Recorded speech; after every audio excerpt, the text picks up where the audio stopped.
day everyone, have a nice day! Welcome to my video reporting. I am Ken B. Anunciado. Today, we will tackle about assessment. Assessment, definitions, parts, and planning. Assessment is defined both as a process and a product of understanding that serve as the basis for action.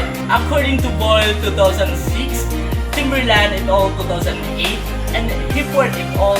2010 that describe assessment in social work as a fluid and dynamic process that involves receiving, analyzing, and synthesizing new information as it emerges during the entire course of a given case. Boulder and Walker 2014 proposed to define assessment in social work as a structured activity with the characteristic shown in Figure 2 on the next page. Adam et al. 2002 states that assessment in social work consists of the following tasks. So these are the 4 tasks. First is gathering relevant information. Second is constructing a picture of a situation. Third is considering possible courses of action. Fourth is deciding upon the course of action to be pursued. In data gathering for assessment, it is essential for the social worker to apply the principle of parsimony. So, what is principle of parsimony? Wherein only information that has relevance to the situation at hand and is essential to the formulation of valid working judgment must be collected. Brill and Levine 2002. There are many sources of data for cases handled by social workers. The primary one is the client. Meanwhile, people who play a significant role in his client's life can be considered secondary sources of information. These include both people with whom they have personal relationships such as family and friends, and people with more extended systems of which they are part such as church, job, and so on. The final sources of data are records, test reports, studies, and evaluations of various kinds. According to Johnson 1998-289, supports the idea that a social work's assessment is a picture, however incomplete, made up of all available facts and fit together within a particular frame of reference for a particular purpose. Furthermore, Johnson identified the task of assessment as following. First is identification of the need or problem as well as of client strengths and resources. Second is identification of the information needed to further understand the need or problem and to determine appreciated means for dealing with the need or problem.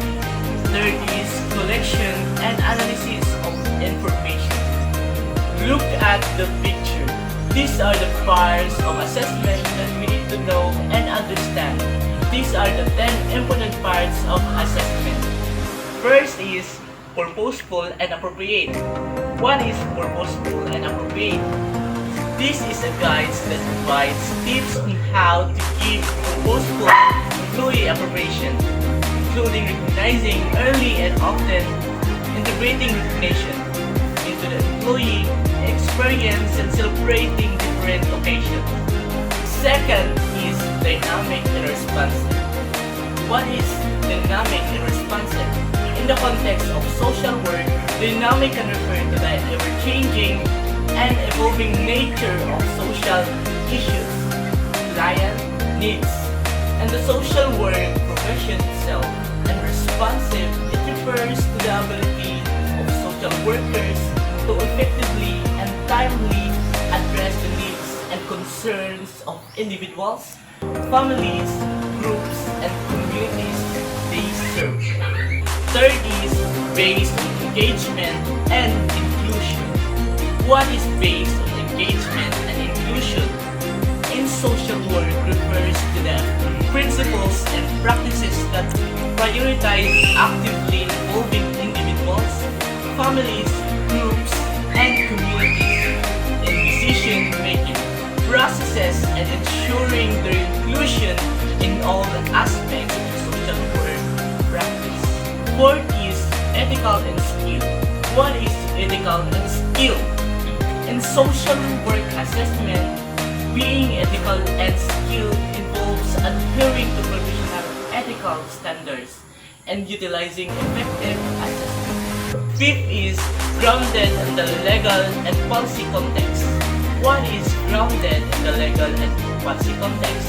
It is essential in social work practice. It means the assessment process is guided and informed by the relevant laws, regulations, and policies that govern social work practice. Sixth is empowering and outcome focus. What is empowering and outcome focus? In social work refers to the process in enabling individuals, groups, and communities to gain control of their lives and circumstances. Seventh is highlight protection and safeguarding. What is highlight protection and safeguarding?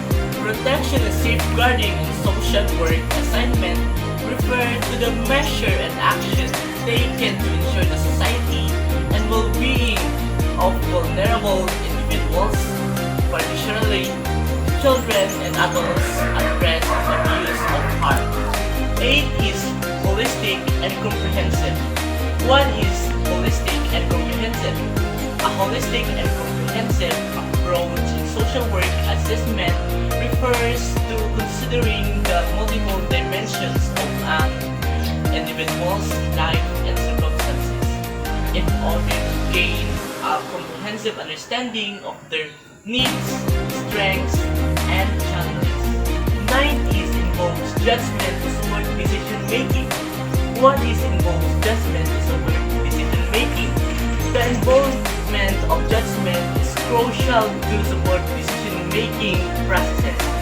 Social workers are required to exercise professional judgment based on their knowledge, expertise, and ethical framework to make informed decisions that promote the well-being and best interests of the individuals they serve. And lastly, then, this leads to planning and future action. What is leads to planning and future action? In social work assessment, the process of gathering information and analyzing the client situation leads to planning and future action. The skills that are used during the assessment include goal setting, planning, contracting, and recording. Goals emphasize client system growth and gains in specific terms. According to Timberlake et al. 2008, 250 goals have multiple functions such as the following. Number 1 is to provide direction and continuity for the intervention. Number 2 is a means for the client system and the social work to come to an agreement about the outcome to the achieved. Number 3 is facilitate the selection of intervention strategies. Number 4 is facilitate monitoring progress. And lastly, number 5, serve as outcome criteria. In view of the goals function, goal setting is explored in context of the client system values as well as the goals feasibility in light of agency functions environmental constraints as the reality of the situations, behavior, and attitudes targeted for change. Moreover, as a social worker involves a client or action system in conducting skills interviewing, such as clarifying, bargaining, and confronting may be needed. The supportive skills of listening, guiding, feeling, and sensing are prevalent throughout the assessment and conducting planning progress. There is inevitably a subjective element to assess, but this is not to say that the worker should not endeavor to be as objective as possible. Adams to me, and by 1998, 307 said that assessment should not be narrow and service-oriented, and such circumstances should include strengths as well as weakness, rights, and needs. Lastly, the progress of assessment is an iterative one and had a mechanical linear progression from the stage to the next. So let's move. Let's talk about planning. What is planning? In some literature, the term is contract planning. The link between assessment and intervention at each focus and change. During the phase, every effort made to visualize and verbalize the identified problems, strengths, and corresponding goals. Not only were the tasks identified, battery and also placed in sequence dialogue between the social worker and the client system includes consideration of which tasks need to precede others. Timberlake et al. 2008. All these are put in what is called contract plan. A contract plan specifies the reason for each component and action in the plan. In developing a contract, field participation of the client is imperative, with chances of success on how this gives the client senses of ownership of the plan. At this particular stage of the helping process, the client should have a sense of being in control so as not to force dependency. A social worker should only agree to carry out the task for the client when it is apparent that the client is unable to perform the needed task. And generally, social work practice at all has been developed that incorporate the essential component of a contracted plan. The social worker can make use of this tool to put into writing what is agreed on as. First is the problem, issues, or needs to be addressed. Second is the goals to be achieved. Third is the task to be performed. Fourth is the people who will implement each task. And five, the projected date that the task will be carried out. And six, lastly, the actual days that the task will be accomplished. The contracted plan is a tool for ongoing use. Problems, needs, goals, tasks, and the contracted indicator may change in the course of the helping process. There is need to continuously update and review the plan to fit the client system's requirement. This tool may also serve as the major instrument for evaluating the goals for the helping relationship. I hope you guys enjoy my video reporting. And that's all. Thank you for watching.